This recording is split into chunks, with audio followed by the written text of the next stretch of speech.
If you talk to Democrats, there's a lot of reason to believe they're quite frustrated with their party, and in particular with individual high-profile members of that party. And some of it, when you poll people, makes all the sense in the world. Like when you ask Arizona registered Democrats what they think about Kyrsten Sinema, well, she is now at 8% approval, which is amazing. And by the way, you might think, okay, that's bad, but every politician has bad approval. No, wait, what you need to understand is, in that poll, over just 1 year, she went from a 50% net favorability to a 72% net unfavorability. If we could bring back that chart for 1 second, you can actually see the almost instantaneous change in her polling after her opposition to the minimum wage, her the thumbs down thing, and when she skipped the January 6th commission vote. I've honestly never felt as optimistic about people following the news as I do seeing the results of this poll. So people actually do know what's going on. But anyway, they don't like her.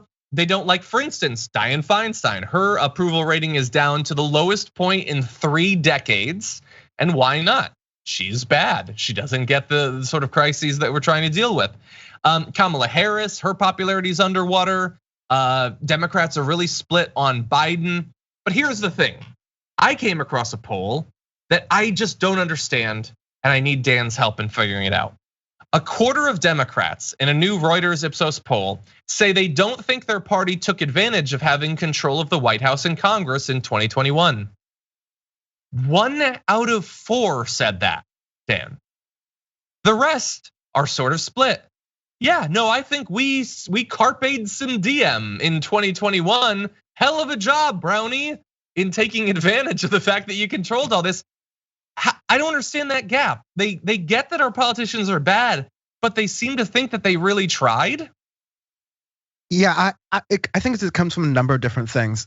I think that Joe Biden's election, as we were kind of talking about earlier, had to do with the fact that, okay, he's not Trump. He'll kind of be a semblance of normalcy. I'll be able to just unplug from politics to some extent on a presidential level, not think about what the man is tweeting all day, and all of those tropes and nonsense. And to some extent, he's delivered on that. But the substance of the matter, I think the other thing is that you have a lot of messaging coming out of the White House, and when it's coming out of a Democratic White House, that means it's coming out of most of the media organizations, all of cable, or MSNBC and CNN at least, and then Fox News is in their own world. But they're saying that Joe Biden's delivering for people, the tax credit for families, the rise in jobs. Yeah. They're saying all these different things that are okay. Sure, you can point to them on a chart and they're helping people, but I think people's tangible lives as they're recovering from the COVID-19 pandemic and the social and political and economic ramifications of this unprecedented time period in history, the Democrats are not addressing these things. And you have, maybe 25% of people polled in this starting to get some sense of that. But I think it's on the left to continue to push on that, because that 25% is because of the left being loud and vocal on saying Joe Biden hasn't delivered on student debt. Joe Biden's actually gone as bad, if not further than Trump, on some of the things we hated Trump most on, such as protecting big business, such as immigration issues. I think it's just on us to continue hammering that point home, because I think we're getting somewhere, like you said, with Kyrsten Sinema. We see that Kyrsten Sinema is this bad person, but Kyrsten Sinema and Joe Manchin are these easy villains to have, so to speak. We need to start to expand and it's easy to market these villains in the press, right? So we need to start to expand this analysis to more of the Democratic Party. Yeah, it's easy. I mean, when she's like giving a thumbs down to your wages going up, that's pretty cartoonish. That's true. We've tried to make sure that people understand that while Biden can't snap his fingers and get Manchin and Sinema necessarily to fall in line, he could definitely try harder, or outside of the legislative process could be using executive orders, executive actions to get things done that he had promised he would do. So again, I think, as Dan says, this identifies some success in getting people to understand what's happening. But we are going up against, again, as Dan acknowledges, a media that largely are apologists for the Biden administration, and a lot of sort of apathy with the news following all of the Trump years and the pandemic and everything, which leaves us with a quarter who seem to get it. 28% People who identified as Democrats say the party lacked resolve or was preoccupied with internal feuds. That's sort of a mixed bag of understanding what's actually causing nothing to get done.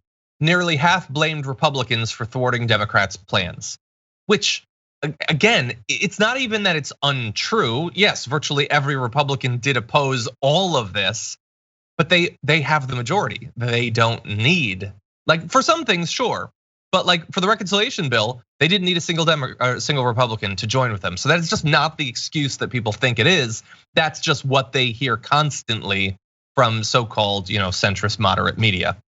By the way, 25% say that the party had, in large part, accomplished its goals, which is either like a massive collective delusion of millions of people, or just an overrepresentation of the few who largely did get what they wanted from the Democrats and don't really have any higher aspirations for this administration. So there's a lot of scary stuff in these polls.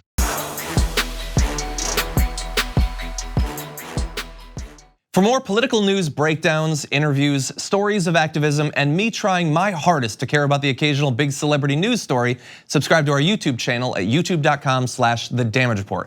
And you can ring the bell wherever it is so you don't miss anything.